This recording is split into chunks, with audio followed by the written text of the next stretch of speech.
You know that feeling like you're stuck in a race you just can't win?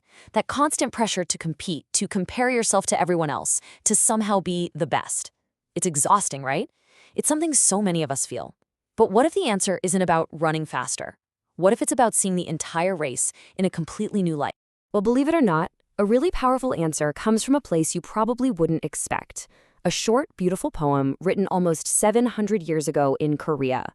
So, let's dive into this hidden gem and see what it can teach us about our own busy modern lives. To get to the heart of this, we need to go back in time. Our journey starts with a poet on the road who just stops for a moment and really, truly sees the world around him. Okay, so picture this. It's the 14th century. We're at a place called Pyeongneung Station. Think of it like an old-school rest stop in what's now the Samcheok area of Korea. A poet named Yang Isi is just taking a break from his travels. And it's right here in this totally ordinary place that he has a pretty extraordinary realization. And this is what he wrote. Just 4 short lines. Now, at first glance, it seems pretty simple, doesn't it? Just a nice little description of a country scene. But trust me, there is a whole philosophy, a whole worldview packed into these few words. So let's crack it open and break it down line by line. So the poet starts by looking out and noticing something totally common, but also completely essential to life in Korea, the rice plants swaying in the field. The first key character he uses is this one, dao. In Korean, this is pronounced do, and it means rice. But we're not just talking about a grain here. In this part of the world, rice is, well, it's everything. It's the very foundation of life, a powerful symbol of sustenance itself. Next up, we have this character, feng. This is pronounced pung, and it means wind. It represents that invisible, but incredibly powerful force of nature that shapes everything around us. So when you put those ideas together, what do you get? The rice flowers in the wind are white.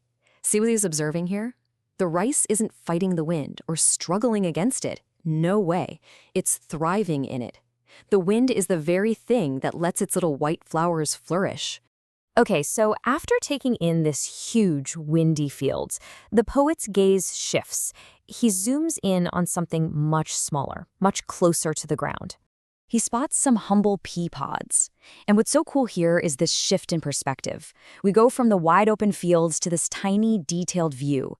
And he notices that these peas, well, they're thriving too, but under completely different conditions. And that brings us to our next character. This one right here is daime. In Korean, that's pronounced du, and it means just what you'd think, a bean or a pea, another one of those simple, everyday foods that keeps people going. So, if the rice had the powerful wind, what's the special condition for the pea? It's this, ame, pronounced ame. And this means rain, that gentle, life-giving water that makes everything so green and lush. So the second line comes together. The pea pods, after the rain, are green. The poet sees that the peas aren't trying to be like the rice. They don't need the wind. They need the rain. They are perfectly, vibrantly green in their own element. Okay, so he's seen the rice and he's seen the peas. And this next part, this is where it all clicks. We're moving from simple observation to a huge moment of insight. This is the absolute heart of it all. Get ready, because this is the crucial line. 物物得其所. 4 little characters that change everything. What do you think he realized in that moment? Each and everything finds its proper place. Boom! That's the light bulb moment. He suddenly gets it. The rice and the peas, they aren't competing. One isn't better or worse than the other. Each one is perfect, right where it is, under the exact conditions it needs to thrive.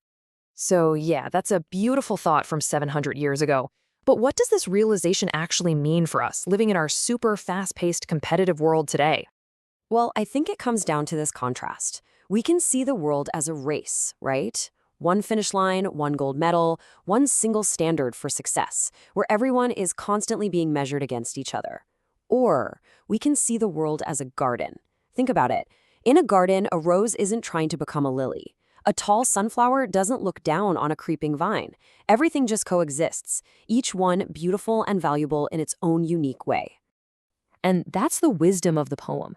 Everything, and by extension, everyone, has a unique place and purpose. True harmony isn't found in competition, it's found in coexistence. It's this powerful philosophy of acceptance, of tolerance, of letting the world and ourselves be exactly as we are. And how does this massive realization make the poet feel? The final line tells us everything. So I sing at the streamside pavilion. He's not stressed, he's not anxious. He's filled with a sense of peace and joy so deep that he's moved to just sing out loud. By seeing the harmony in the world, he found it in himself. So I'll just leave you with this question to think about. What if success isn't about winning the race? What if it's about finding your own wind or your own rain? About finding that proper place where you, just as you are, can truly and beautifully flourish?